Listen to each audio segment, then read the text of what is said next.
React series එකේ අද අපි කතා කරන්නේ use effect කියන React hook එක ගැන.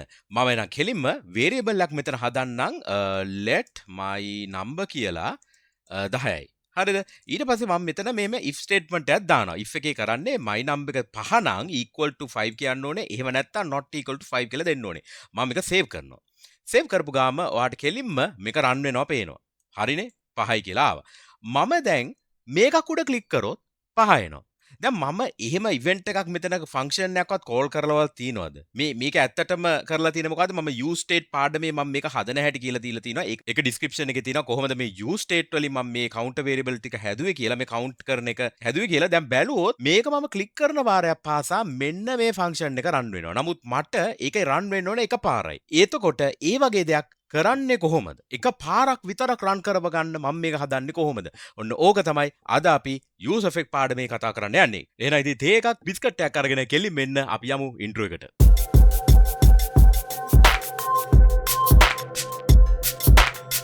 අයිවන් වගේ ෆ්‍රන්ට් එන්ඩ් යාළුවෝ හැමෝටම ඔබ මේක තුල ඇතුළේ MCodes Frontend YouTube channel එකට. channel එකට අලුත් නම් subscribe කරලා MCodes family එකට එකතු වෙන්න.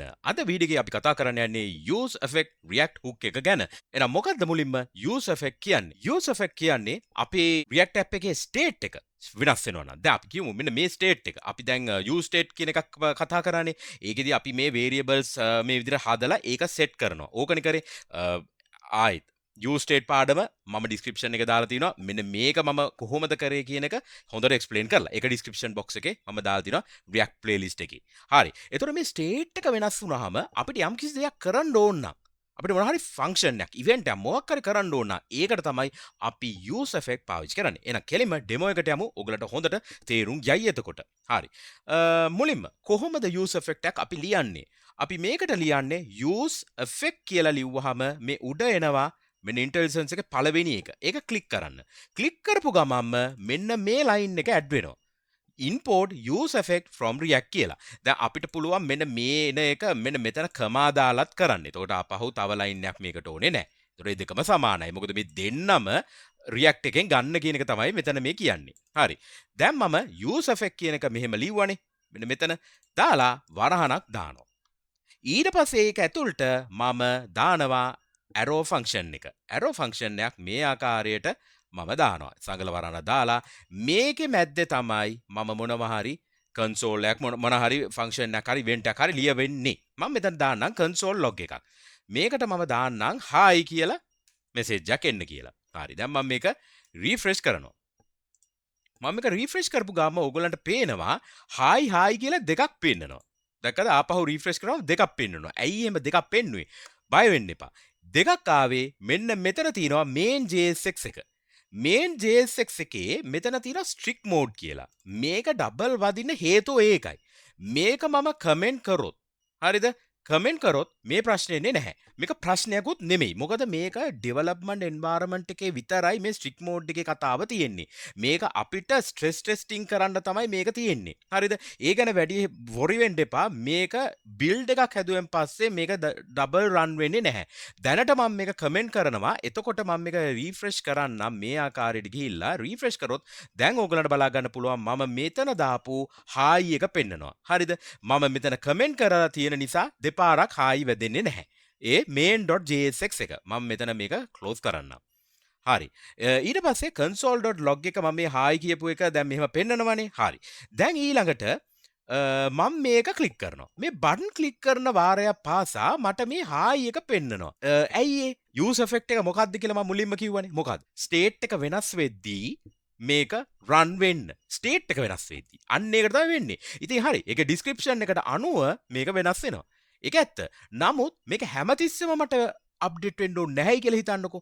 ඒ වගේ වෙලාවට මොකද කරන්නේ? හිතන්න අපි database එකකට connect වෙනවා. මම බටන් එක ක්ලික් කරන වාරයක් පාසා database එකට connection එක හද යනවා නම් ඒක වැඩේ අවුල් වෙනවනේ. අන්න ඒ වෙලාවට අපි මොකද කරන්නේ? මෙතනට දානවා පොඩි වැඩක්. ඒ තමයි මම මේක පොඩ්ඩක් zoom කරගන්නම්. එතකොට ඔයගොල්ලන්ට මේක පේනවා හොඳට. මෙතන මම මේ සගල වරහාට පස්සේ කමා එකක් දාලා මෙතනට මම දානවා empty array එකක්. මේකට කියන්නේ dependency list එකක් කියලා. dependency list එකක්. මේක array එකක් විදිහට තමයි දාන්නේ. මේකට මට ඕනම dependencies ටිකක් array එකක් විදිහට දාන්න පුළුවන්. හරි. දැන් මොනවද මම මේකට දාන්නේ? හරි. මුලින්ම මේක run කරමුකෝ. මෙහෙම දාපුවා මොකද වෙන්නේ කියලා බලමු. මම මේක refresh කරන්න. රීෆ්‍රෙෂ් කරපුවාම දැන් ඔයගොල්ලන්ට බලා ගන්න පුළුවන් මේක ක්ලික් කරනවා කියලා මේකේ අර හායි කියන එක කීප පාරක් රන් වෙන්නේ නැහැ. ඒ කියන්නේ ඒක සතුටුයි අපිට මොකද කීප පාරක් මේක රන් වෙන්නේ නැහැ. හරි. එකපාරයි මුලින්ම කොහොමත් මේක එකපාරක් රන් වෙනවා මේක රීෆ්‍රෙෂ් කරපු ගාම ඒක by default ඒක එහෙම තමයි. හරි. දැන් අර වීඩියෝ එකේ මුලින්ම මම කියපු අර variable එක හදන එක මම මෙතන කරන්න. ඊට පස්සේ if statement එක දාන එක.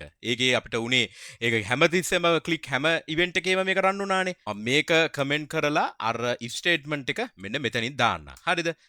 මම මේක සේව් කරපු ගාම මේක රන් වෙනවා. මම ආපහු මේක රීෆ්‍රෙෂ් කරන්නම්. පළවෙනි පාර මේක කොහොමත් රන් වෙනවා. පළවෙනි පාර රන් වෙනවා. ඊට පස්සේ මම මේක ක්ලික් කරනවා. ක්ලික් කරන පාර පාසා මේක මුකුත් වෙන්නේ නැහැ. ඔයගලන්ට මතකයිනේ මේ වීඩියෝ එකේ මුලින්ම මම ඔයගලන්ට පෙන්නවා මේක මම ක්ලික් කරන හැම වෙලාවකම මේක අපිට error message එක වගේ එනවයි කියලා alert message එක. අන්න ඒක. දැන් මේක මොහොතකටත් එන්නේ නැහැ. මම මේ ක්ලික් කරනවා මුකුත් එන්නේ නැහැ. ඒ ඇයි ඒ? මෙන්න මේ dependency list එක array එක නිසා. මම මේක මැකුවොත් මොකද වෙන්නේ? හරිද? මම මේක ආපහු refresh කරන්න. හරි. දැන් alert message එක ආවා. මම මේක ක්ලික් කරනවා ආයෙනවා. මේක ක්ලික් කරනවා එනවා. දැන් බලන්න මේක හරිද? මේක count එකට වඩා පොඩ්ඩක් වෙනස්. මේකෙන් වෙන්නේ value එක change කරනවා විතරයි. හරිද? මම මේක ක්ලික් කරනවා. මේක ආවා.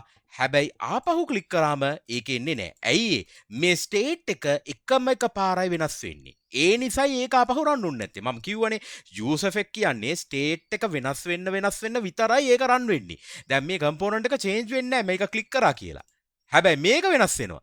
මොකද මේක වැලියු එක චේන්ජ් වෙනවා. දැක්කනේ මේ 2 ඊට පස්සේ 3 අර ඒව ගේනවනේ. ඒ නිසා තමයි මේ alert box එක මට මෙතනට ඇවිල්ලා මෙන්න මේක ක්ලික් කරා කියලා එන්නේ නැත්තේ. හරිනේ?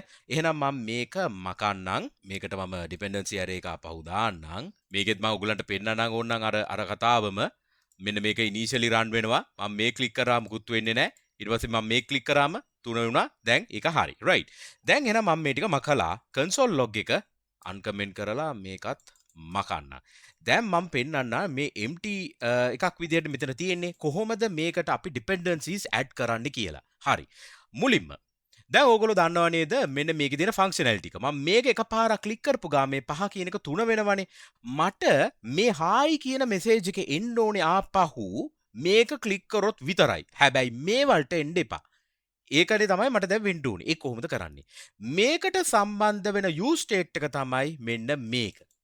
ඒතර මම මේ variable එක අරගෙන මම මෙතනට දැම්මා නම් මේ dependency array එකට පළවෙනි element එක විදිහට මම මේක save කරනවා. දැන් මම මේක අපහු refresh කරනවා. ඒක high එකක් කොහොමත් එනවා.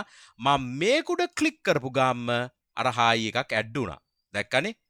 මේ එක high එකක් add වුණා. දැන් මේව click කරා කියලා අර හායි එන්නේ නැහැ. හරිද? දැන් මම මේ නම් 1 මෙතනට දැම්මේ.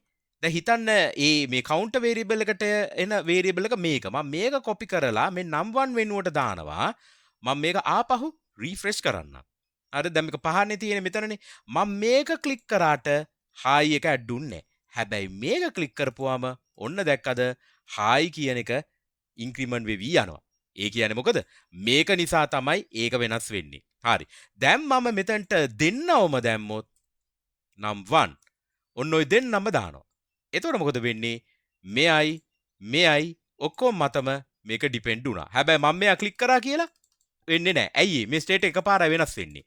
ආපහු වෙන්නේ නැහැ. හැබැයි මෙයාගේ ස්ටේට් වෙනස් වෙනවා. එතකොට ඔයගලන්ට පේනවා මෙතන ඉලක්කම මාරු වෙනවා. 14 15 20 21 ඔන්න ඔය විදිහට එනවා. දැක්කද? ඒ ඇයි මෙතනට අපි ඒ දෙන්නවම දැම්මා ස්ටේට් එක වෙනස් වෙනවා. නමුත් මෙයා එකපාරයි ස්ටේට් එක වෙනස් වෙන්නේ. ඊට පස්සේ ස්ටේට් වෙනස් වෙන්නේ නැහැ. එතකොට ආ use effect එක ආපහු run වෙන්න ඕනේ නැහැ. හරි. දැන් අපි පොඩි වැඩක් කරමු. ඒ තමයි මම මෙතන බටන් එකක් හදන්නම්. මේ බටන් එක ක්ලික් කරපුවාම මගේ මේ document එකේ තියෙන title එක, ඒ කියන්නේ document title එක, browser title එක මම ක්ලික් කරන වාරයක් පාසා update වෙන්න කියලා තමයි මම දැන් කරන්න යන්නේ. හොඳයි. එහෙනම් මම මේක මුලින්ම කමෙන්ට් කරගන්නම්. මම තව ස්ටේට් වේරියබල් එකක් හදන්නම් මේ විදියට clicks කියලා. මෙන්න මේ විදියට. ඊට පස්සේ මමගේ මෙතන මේකට පස්සේ මම දාන්නම් මේක. you click මේ නම්බර් එක මෙතනට දෙන වැලියු එක මුලින්ම 0 ඊට පස්සේ බටන් එක දානවා on click එකේ set clicks +1 හරි ඊට පස්සේ click me කියලා බටන් එක තමයි මෙතන දාලා තියෙන්නේ මම පොඩ්ඩක් මේක අඩු කරගන්න. ඒතර ඔයගලන්ට ඔක්කොම පේනවා මේකේ set clicks කියන්නේ මොකද්ද? මෙන්න මේක use state පාඩමේ මම මේ කතාව හොඳට කියලා දීලා තියෙනවා. ඔයගලන්ට මොකක් හරි මේ use state එකේ ප්‍රශ්නයක් වඩ එනවනම් ඒකත් බලන්න පුළුවන්. මම මෙතන කරන්න යන්නේ click event එකේදී මේ number එක වෙනස් වෙන්න ඕනේ. මම මේක save කරනවා. දැන් ඔයගලන්ට බලා ගන්න පුළුවන් you clicked 0 times. 0 කොහොමද ආවේ? 0 ආවේ initially මේකට assign කරලා තිනවා 0 කියන value. ඒක තමයි 0 උනේ. දැන් මම 1 කියලා දැම්මොත් 1 කියලා වැටෙනවා. ඉතින් තාම අපි ක්ලික් කරේ නැහැනේ. ඒතර 1 කියන්න බෑ. ඒක නිසා 0 දානවා. හරි. දැන් ෆන්ක්ෂන් එක ලියමු. ෆන්ක්ෂන් එක මම මෙන්න මෙතන දානවා. ෆන්ක්ෂන් එක කියන්නේ මේ useEffect එක document.title කියලා මෙන්න මේ තියෙන්නේ සිංගල් කෝට් එක නෙමෙයි මේක තමයි tilt කියලා කියන්නේ. පොඩ්ඩක් ඇද වෙච්ච කෝට් එක වගේ තියෙන එක මෙන්න මෙහෙම තියෙන්නේ. ඒක දාලා මම දාලා තියෙනවා you clicked මෙන්න මෙච්චරක් times. ඒතර මේක වැටෙනවා browser title එකේ. හරිද? දැනට මම මුකුත් dependency array එකක් දාන්නේ නෑ. dependencies මුකුත් නැතුව useEffect එක run කරනවා. හරි. දැන් මේක save කරනවා. මම මේක click කරනකොට දැන් ඔයාලට පේනවා මේක 2 3 කියලා වැටෙනවා. ඒ ගාම මේ browser title එකත් update වෙනවා. දැක්කද? මම මේක click කරන වාරයක් පාසා මෙතනයි මෙන්න මේ browser title එකයි වෙනස් වෙනවා. දැන් මට මේ browser title එක නම් වෙනස් වෙන්න ඕනේ නෑ මේක click කරන වාරයක් පාසා. මට මේක click කරොත් අපි හිතමු මේක click කරොත් මේ counter කියන බටන් දෙක තියෙන්නේ. ඒක click කරොත් විතරක් මෙන්න මේක update වෙන්න කියලා කියනවා.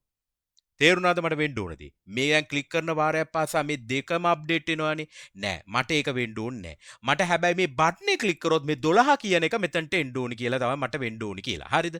ඕකයි වෙන්න ඕනේ. එතකොට මම දානවා මේ බටන් ක්ලික් එකට මොකද්ද සම්බන්ධ වෙන use state එක? ඒකට යන්නේ මෙන්න මේ count කියන එක.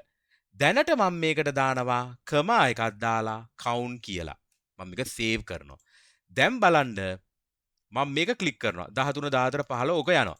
නමුත් මේක අප්ඩේට් වුණාද? නෑ. මේක අප්ඩේට් වුණේ නෑ තාම. හරිද? මම දැන් මෙන්න මෙයා ක්ලික් කරපු ගාම මේ 31 මෙතන තියෙන්නේ. බලන්න මේ browser title එක වෙනස් වෙයි.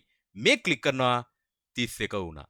දැන් මම ආපහු මේ ක්ලික් කරනවා වෙනස් වුන්නේ නෑ. මම මේ බටන් එක ක්ලික් කරුවා 39 වුණා. දැක්කද? ඔන්න ඕක තමයි අපි dependencies විදියට දානවා කියන්නේ. හරිද? right. මම මේක ආපහු මේ ගානට ගේන්න. දැන් මේක අපිට තේරුණා. දැන් මම පොඩි දෙයක් ඕගලන්ට පෙන්වන්නම්. ඒ තමයි මේක. මම ගාව තියෙනවා පොඩි JSON object එකක්. මෙන්න මේ විදිහට. හරිද? මේ JSON object එක මම ගත්තේ site එකකින්. මම මේ URL එකක් දාන්න description එකේ. මේක හරියට මේ වගේ. ඔයගොල්ලෝ දන්නවනේ ඔය product listing pages වල දැන් ඇත්තටම තියෙනවනේ ඔක්කොම දැන් මොකද්ද title එකක් තියෙනවා. ඒකට අදාළ description එකක් තියෙනවා. ඔහොම මට ඕනේ මෙන්න මේකේ මේ තියෙන JSON එකේ මට මේ title ටික bullet points වලින් එන්න. හරිද? ඔන්න ඕක තමයි මට කරගන්න ඕනේ. හරි? කොහොමද ඒ වගේ වැඩක් කරන්නේ? ඒකත් අපි useEffect එකෙන්ම කරමු. එහෙනම් මම මේකට ගිහිල්ලා මගේ කෝඩ් එකට යනවා. කෝඩ් එකට ගිහිල්ලා මම ආයෙත් ඒකටම මම මෙහෙම එකක් හදනවා. post set post කියලා use state එක නිකන් array එකක්. empty array එකක්. මම මේක save කරනවා. හරිද? දැනට මුකුත් මේකේ අප්ඩේට් එකක් උන්නේ නැහැ. මම use state එකක් හැදුවා විතරයි. ඊට පස්සේ මම මෙතන මේ useEffect එකට පස්සේ මම දානවා useEffect fetch. මම මේ fetch එක ගැන මේ fetch APIs ගැන මම වෙනම වීඩියෝ එකක් ගේනවා. දැනට මම මේකේ කොහොමද මේ වැඩේ පෙන්වන්නේ කියලා ඔයගලන්ට පෙන්වන්න ඕන උනේ. මේ තමයි අර URL එක. මේ තමයි අර අපේ JSON URL එක. මෙන්න මේ තියෙන මේ සම්පූර්ණ එක තියෙන URL එක තමයි මම මෙතනට දැම්මේ. හරි. ඊට පස්සේ මට ඕන මොනවද? මෙන්න මේ title ටික ULLI tags වලින් පෙන්වන්න. මේ තියෙන ඔක්කොම title ටික. හරිද? එතකොට මම කරන්නේ මොකද්ද? මම මෙතන දාන්නම් ULLI set එක මේ ආකාරයට. දැන් මේකේ දාලා තියෙන්නේ මොකද්ද? post map මේ map වලින් තමයි මම මේ ID title කියලා මේ දාලා තියෙන්නේ. මම මේවා කොහොම කියලා දෙනවා ඔයගොල්ලන්ට වෙනම වීඩියෝ එකකින්. දැනට මේ use state එක කොහොමද මේ useEffect කියන එක කොහොමද වැඩ කරන්නේ කියන එක තමයි මට මේකේ පෙන්වන්න ඕන උනේ. හරි. දැන් මම මේක සේව් කරනවා. සේව් කරපු ගාම ඕගොල්ලන්ට බලා ගන්න පුළුවන් හැම එකේම ටයිටල් එක දැන් මේ පළවෙනිම තියෙන්නේ මෙන්න මේ විදියට. ඒකම තමයි මෙතන තියෙන්නේ. මේ දෙවෙනි ප්‍රොඩක්ට් එකේ ටයිටල් එක. ඒ තමයි මේක. මේ තියෙන්නේ මෙන්න මේක. ඊට පස්සේ තුන්වෙනි එක මේ විදිහට ඔය විදිහට ඔක්කොමලම ටයිටල් ටික මේ ආකාරයට බලා ගන්න පුළුවන්. මම මේ ඉන්ලයින් ස්ටයිල්ස් මෙතන දාලා තියෙනවා. ඒවා කොහොමද දාන්නේ කියලා මම ඕගොල්ලන්ට වීඩියෝ එකක් කරලා තියෙනවා. ඒක බලන්න පුළුවන් React playlist එකේ. හරි.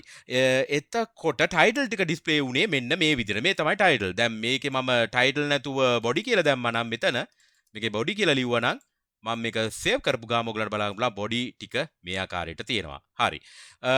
රයිට්. ඉතින් මේ විදිහට තමයි ඒක කරේ. දැන් මම පොඩි දෙයක් ඕගොල්ලන්ට පෙන්වන්නයි යන්නේ. මම මේ කරපු හේතුවක් තියෙනවා. මම මේක කරපු හේතුව. ඒක මම ඕගොල්ලන්ට පෙන්වන්නම්. මම මේක ආපහු inspect element ගිහිල්ලා මම මේක පොඩ්ඩක් අඩු කරලා console log එකට යනවා. හරිද? මේක මම refresh කරනවා. දැනට මුකුත් නැහැ. හරිද? මම මෙන්න මේ fetch API එක call කරපු මේක තියෙනව නේද? මම මෙතනට දානවා console log එකක් මම මෙතන ලියනවා run කියලා. ඕගොල්ලන්ට පේනවද මෙතන වෙනදී? දැන් මේ මොකද මේ වෙන්නේ? මම මේ රීෆ්‍රෙෂ් කරනවද නැහැ. මේක කන්ටිනියුවස්ලි රන් වෙනවා. දිගට හරහට මේක මොකද වෙන්නේ? ඔයාගේ ඇප් එක performance අවුඩු වෙන්න එක හේතුවක්. මේක දිගටම රන් වෙනවා. දැක්කද? මේක දිගටම රන් වෙන එක හොඳ නැහැ. ඒක මම කොයි වෙලාවක හරි නතර කරන්න ඕනේ. එක පාරක් රන් වුණාම හරි නේද? මම මුලින්ම කිව්වේ dependency arrays දාන්නේ ඒකට කියලා. මේක එක පාරක් රන් කරගන්න database එකක් හරි data fetch කරන්න API එකකින් ඔන්න ඕකට. එහෙනම් මම මේකට දාන්න නේද? කමාවක් දාලා මෙහෙම දාන්න. dependency array එකක්. ඒ fetch API දාපු useEffect එකටම. මේක දාලා මම save කරනවා. save කරලා මම ඕන්නම් මේක refresh කරන්න. refresh කරපුවාම එක පාරයි රන් වෙන්නේ. දැක්කද? දැන් අපේ ඇප් එකේ performance එකට කිසිම හානියක් වුණෙත් නැහැ. ඒ වගේම content ටිකත් මේ ආකාරයටම display වෙනවා. දැක්කද? මේ ආකාරයටම display වෙනවා. මේක ටිකක් ලොකුයි මේ body තිබ්බ නිසා මම මේකට title කියලාම දාන්නම්. හරි. මේ තියෙන ඔක්කොම title ටික. දැක්කද? මොකද්ද මම මේ කරේ? මම මේ කරේ කෙලින්ම fetch API පාවිච්චි කරලා මේකේ data ටික මම රිට්‍රීව් කරගත්තා මෙන්න මේ ආකාරයට. ඔන්න ඕක තමයි කරේ. මම fetch API ගැන හැමදේම in detail ඕගොල්ලන්ට ඊළඟට වීඩියෝ එකක් ගේනවා. එතකොට ඕගොල්ලන්ට මේවා හොඳට තේරෙයි. දැන් මම මේ useEffect පාවිච්චි කරේ ඒ වෙලාවේදී මට fetch API කරද්දි මට මේ useEffect ඕන වෙන නිසායි. හරි. එහෙනම් ඕගලන්ට මේ වීඩියෝ එක හොඳට තේරුම් යන්න ඇති. මේ වීඩියෝ එකේ මොනවා හරි තේරෙන්නේ නැති මොනවා හරි දෙයක් තියෙනවා නම් අනිවාර්යෙන් කමෙන්ට් එකක් දාන්න. ඒ වගේම තේරුණා නම් තේරුණා කියලා හරි කමෙන්ට් එකක් දාන්න. මම අනිවාර්යෙන් ඕගලන්ට රිප්ලයි එකක් දානවා. එහෙනම් channel එකට අලුත් නම් channel එකත් subscribe කරන්න, යාළුවෝ අතරේ share කරගන්න. එහෙනම් ඊළඟ වීඩියෝ එකේ හම්බ වෙනකන් හැමදෙනාටම ජය වේවා. cheers අපි ගියා.